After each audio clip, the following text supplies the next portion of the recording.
renovo os votos de boas noites para todos vocês e para todos aqueles que nos assistem a partir dos seus lares. Sejam todos bem-vindos aqui à nossa Associação Espírita de Xeirense.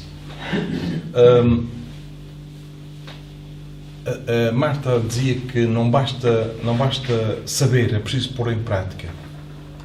Em relação ao sono, espero que vocês não ponham em prática durante a palestra e que aguardem despertos até o fim, se fazem favor. Hoje vamos falar de algo que ocorre connosco todos os dias se nós não padecermos de transtornos do sono, como por exemplo o caso das insónias. Vamos falar do sono e dos sonhos. Vamos começar por dar uma perspectiva da ciência oficial para depois entrarmos na visão espírita. Nós sabemos que todos nós possuímos impulsos básicos ou necessidades básicas como a fome, sede, necessidade de respirar, do sexo e o desejo de dormir. São todos impulsos básicos que nós temos. Este é um impulso biológico que todos sentimos. E este impulso vem, em princípio, como uma espécie de sensação de cansaço. Essa sensação de cansaço convida-nos ao repouso e este repouso é este repouso que nós chamamos de sono. Todos nós, todos os dias, gastamos energia. Não só no exercício físico, mas sobretudo a nível mental, quando emitimos pensamentos, porque os pensamentos são formas de conteúdo eletromagnético, têm energia. Sempre que emitimos, gastamos algo, despendemos energia. Logo, todos nós, de forma orgânica, necessitamos de dois meios para nos revitalizarmos, para carregarmos baterias. Um desses métodos é através da ingestão de alimentos. E o outro é através do sono. Quando o sono se torna reparador, quando o sono se torna saudável. E é preciso nós aprendermos um pouco sobre o sono, que é de suma importância.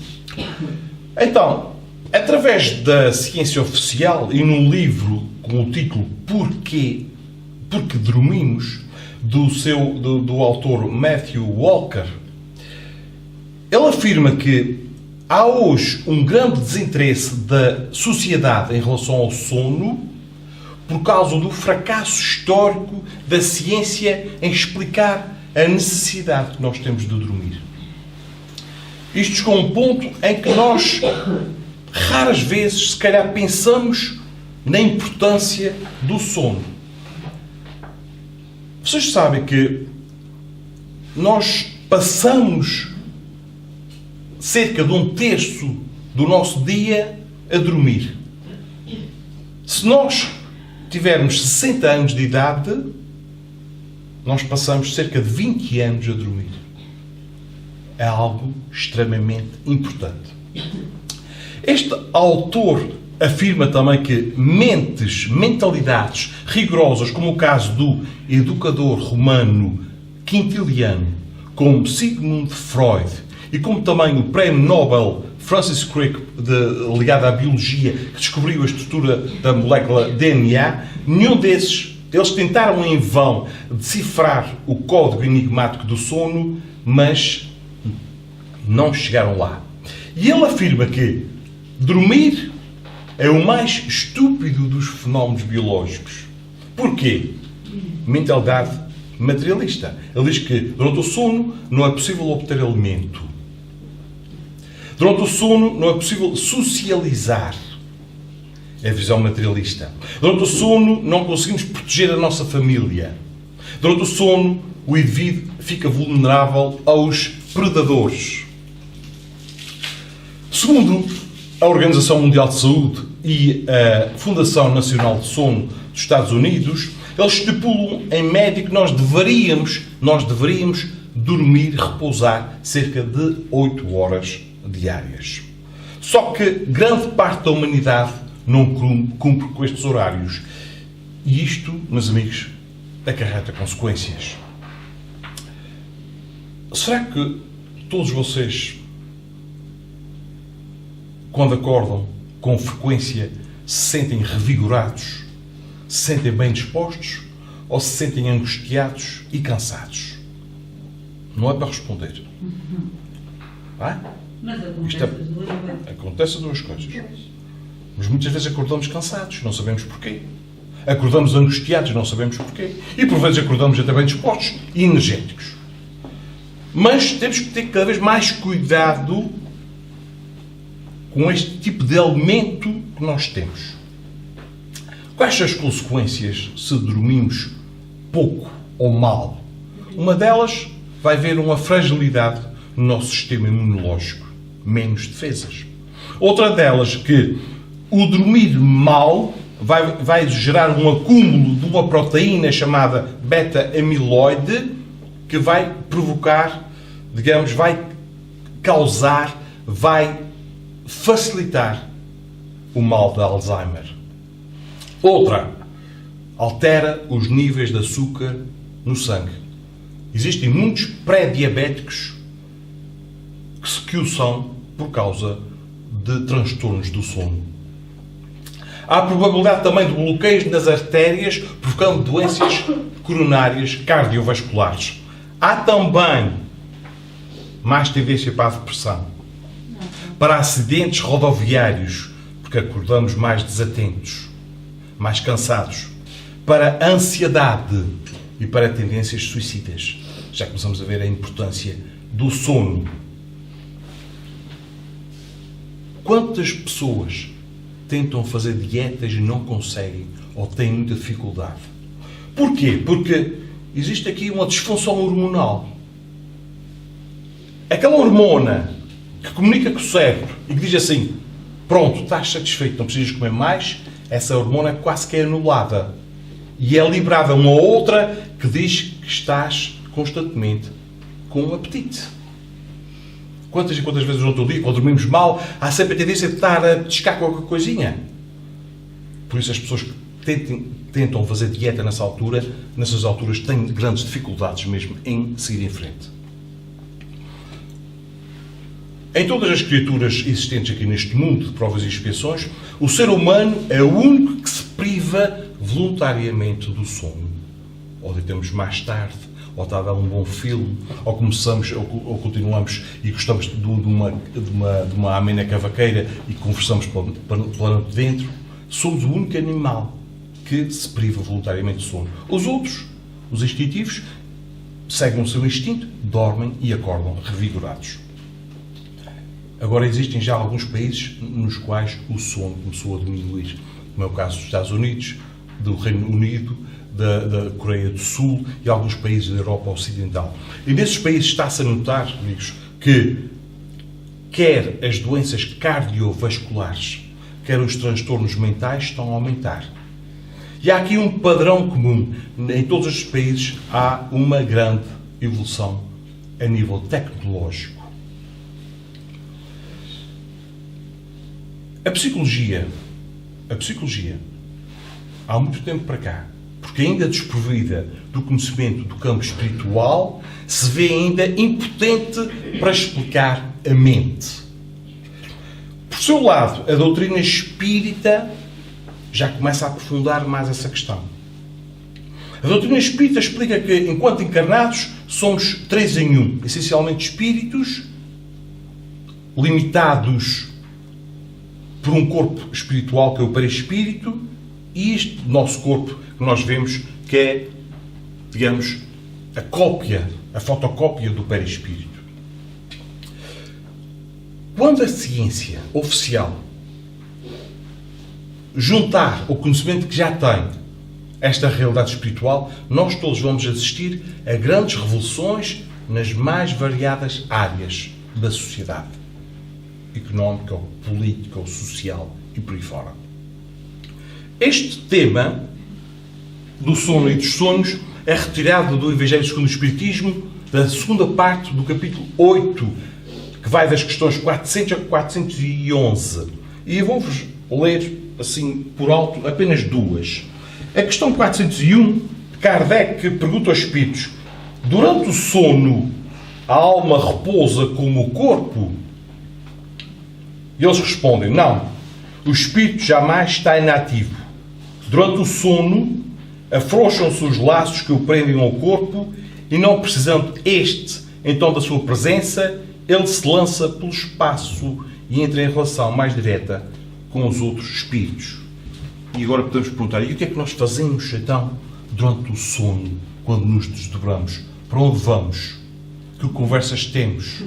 O que é que fazemos de útil? Isto é para começar já a prevenir futuros distúrbios de sono. Está bem? Podemos começar já a preparar. São duas as grandes finalidades do sono. Primeiro, irmos recuperar energias e libertar-nos parcialmente do corpo, porque nós precisamos de fazê-lo todos os dias. Todos os dias o fazemos. E pode-se perguntar, então, o que é o sonho em si? O sonho é aquilo que o espírito assiste e vive durante o sono.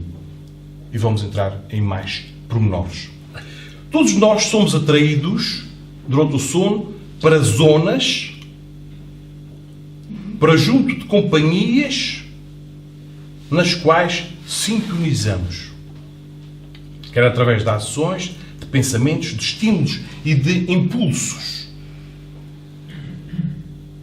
Por exemplo, o alcoólico que serve de copo ou de caneca para aqueles que estão desencarnados com o mesmo vício, quando se desdobra parcialmente do corpo durante o sono, vai para ambientes extremamente viciosos.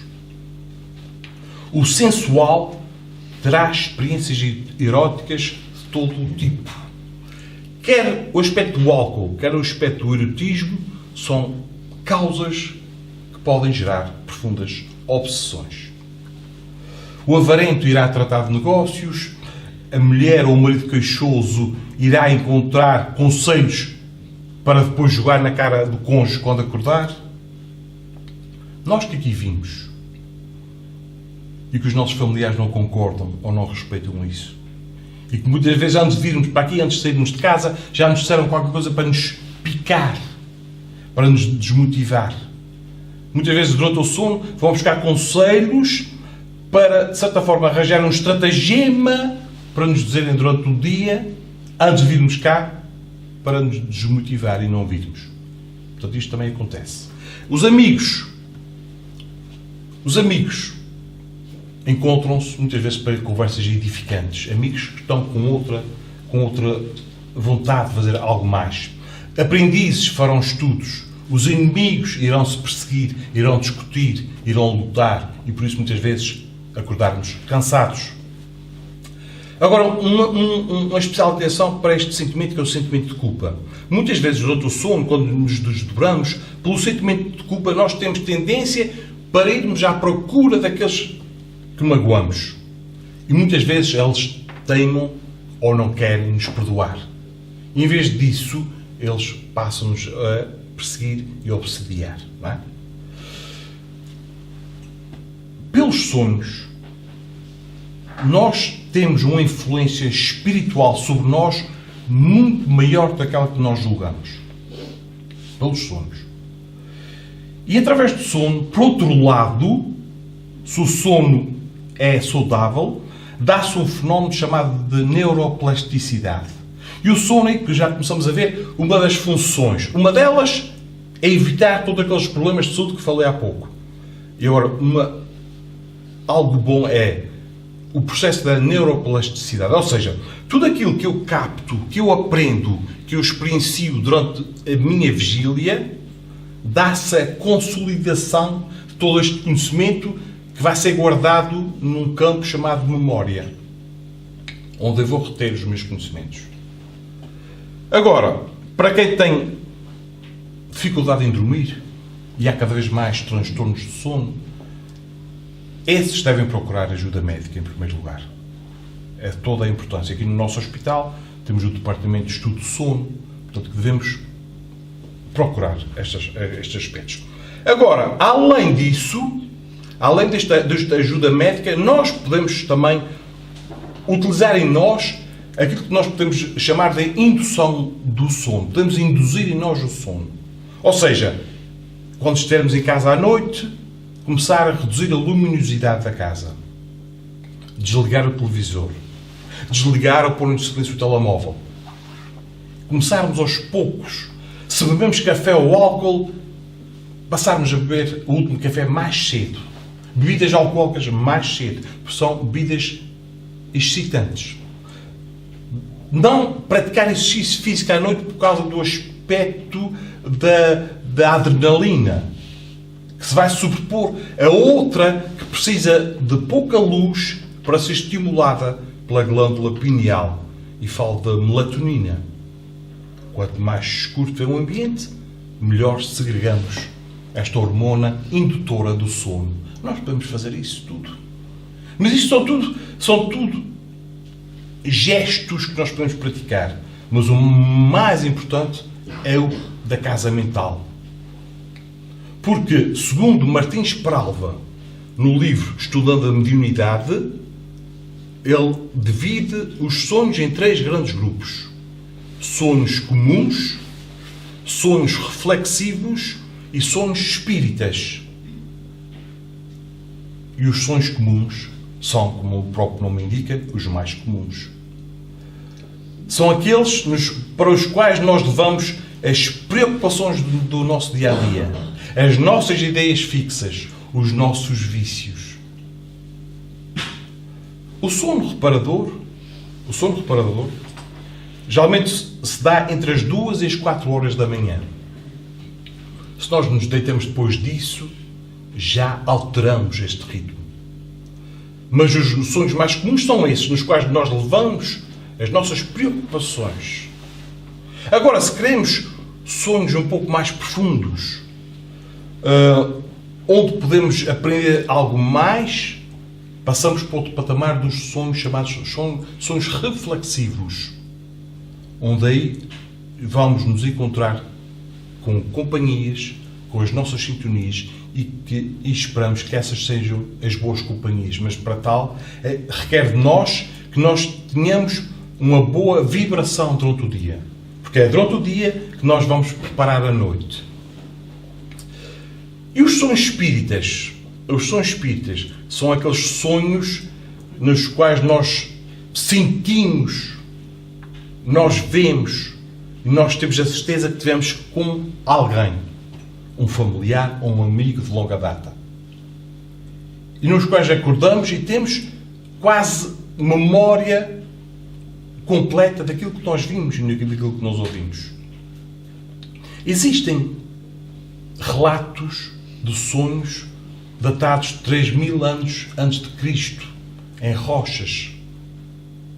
E trata lá de um sonho de um faraó, que ele tinha um sonho repetitivo e ele sonhava com 7 vacas magras que se alimentavam de 7 vacas gordas. E ele perguntou a um indivíduo chamado José para ele decifrar aquele sonho. E ele, intuído do plano espiritual, ele disse: bom, o Egito irá passar por 7 anos de fartura, seguidos de 7 anos de escassez e de crise profunda. Isto fez com que o faraó tivesse tempo de preparar todas as condições para evitar tudo isto. Estes são chamados os sonhos premonitórios.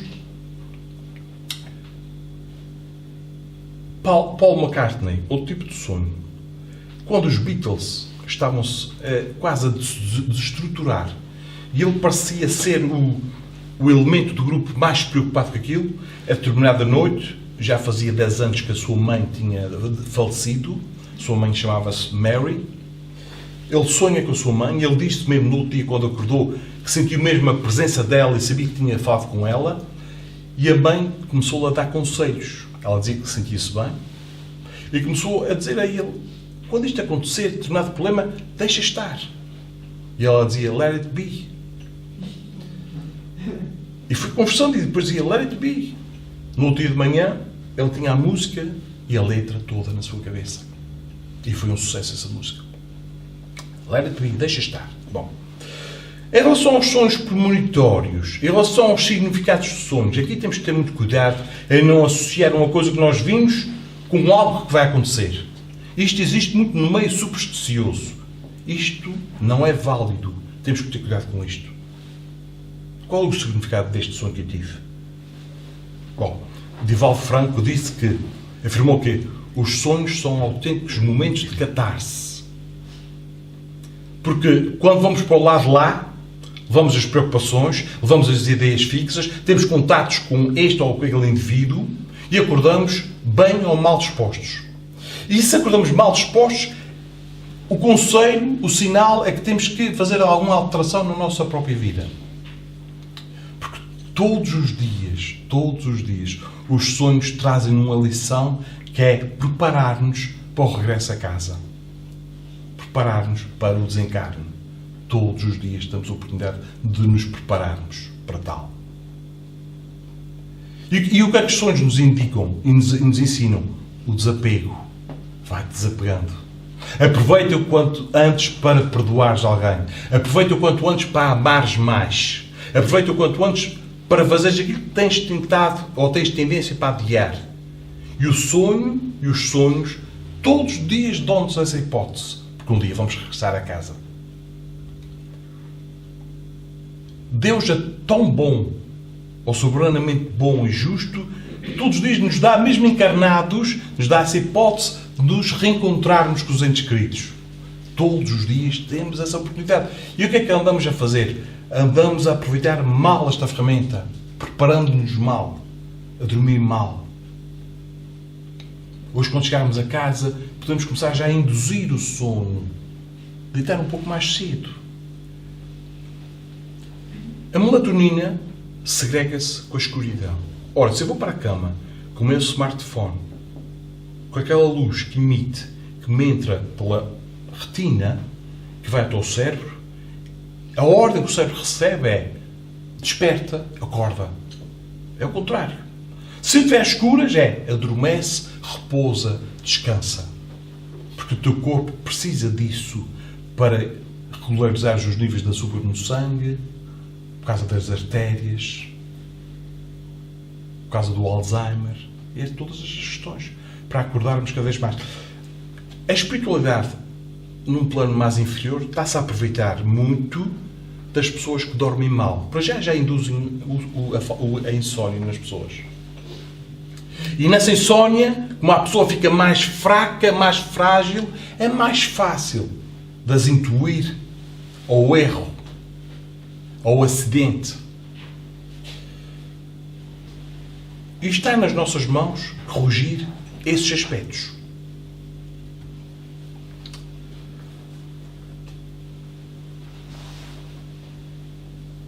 Nos sonhos espíritas existe, de facto, a chamada atividade real.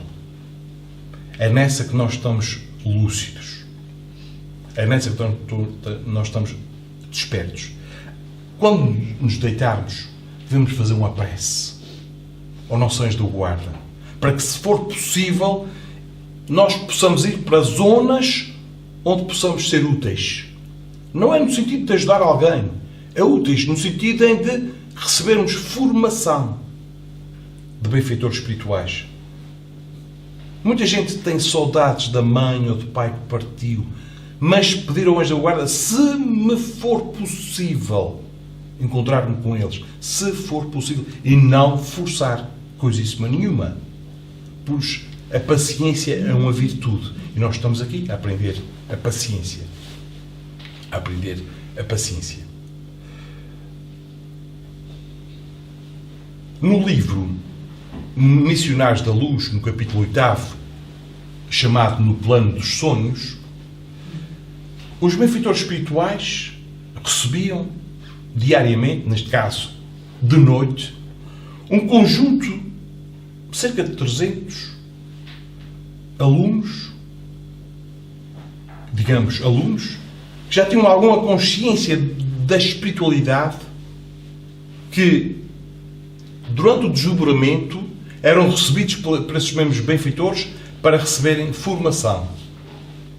Eles apareciam. Até que um dia eles notaram que 2 desses alunos não compareceram. Eles então quiseram saber porquê que eles não compareceram. Eles foram à casa de um e viram o corpo dele, o espírito só pouco desdobrado do corpo, estava junto ao seu corpo que descansava, ou pelo menos deveria descansar, e estava lá uma entidade pouco agradável, e foi-se ver que eram grandes amigos de outrora. E o que é que aconteceu?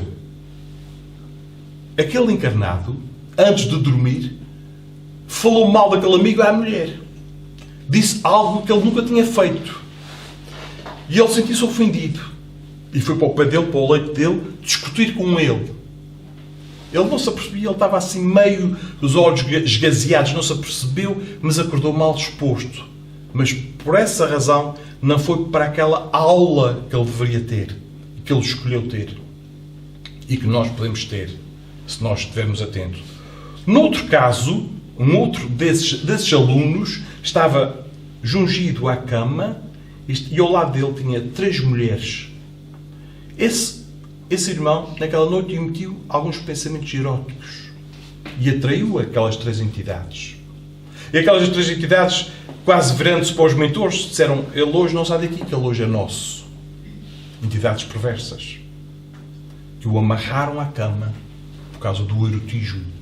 Ou seja, que tenhamos cada vez mais consciência daquilo que pensamos quando vamos para o sono, que deve ser reparador e faz um bem danado à nossa saúde. É um alimento espetacular. Porque no outro dia costuma-se dizer que o travesseiro é bom conselheiro. O travesseiro não fala connosco. Mas durante o sono nós podemos receber conselhos. Nós podemos, antes de nos deitar, expor uma dúvida. Expor uma dúvida a alguém. E se for possível que nos esclareça perante isso. No outro dia até podemos não nos lembrar daquilo literalmente, mas quando surgir um problema, vai-nos surgir a solução que nos foi intuída durante o sono. Quando vamos para a cama, muitas vezes para o sono, com muitas preocupações, vamos fazer o seguinte: vamos tentar transferir essas preocupações para o papel. O que é que isso quer dizer? Quantas vezes nós nos vamos deitar, estamos preocupados com uma coisa que vai acontecer no dia seguinte, e dizer: e se eu me esquecer disto? E se eu me esquecer? Então, ter um caderninho na mesa de cabeceira e apontar aquilo que eu tenho que fazer no dia da manhã. Assim eu deito mais descansado. Porque se eu me esquecer, quando acordar, está ali escrito. É como saber que o despertador está ali ligado. Dormimos mais descansados. São pequenos métodos que nós podemos usar para descansarmos. E trabalharmos melhor o nosso sono e os nossos sonhos. Aqui, Joana de Ângeles, no livro Momentos de Harmonia, da psicografia de Divaldo Pereira Franco, traz-nos aqui um texto que tem por título Na Hora do Sono. Ele diz assim: quando buscares o repouso, cuida do panorama emocional através da meditação e renova a mente recorrendo à oração. Repassa as atividades do dia e propõe-te à reabilitação nos incidentes que consideres infelizes, nos quais constates os teus erros. Não conduzas ao leito de dormir pensamentos depressivos, angustiantes, coléricos, perturbadores. Os momentos que precedem o sono devem ser de higiene mental, de preparação para atividades outras que ocorrerão durante o processo de repouso físico e mental. Outro 5, liberte-te das ideias perniciosas que são cultivadas com intensidade. O hábito de as fixares cria condicionamentos viciosos que atraem entidades semelhantes que se te acercam e te exploram as energias, exaurindo-te e dando início a lamentáveis processos de subtis obsessões que se alongam normalmente durante o novo dia, repetindo-se exaustivamente até além da morte. Planeio bem, vitalizo com a mente, vive-o desde antes de dormires. E tão pronto se dê o fenómeno biológico. Amigos devotados do mundo espiritual te conduzirão às regiões felizes, a fim de mais te equipares para as experiências onde ouvirás preciosos ensinamentos, vivendo momentos de arte, beleza e encorajamento que se poderão refletir nos teus painéis mentais como sonhos agradáveis, revigoradores, que te deixarão sensações de inefável bem-estar.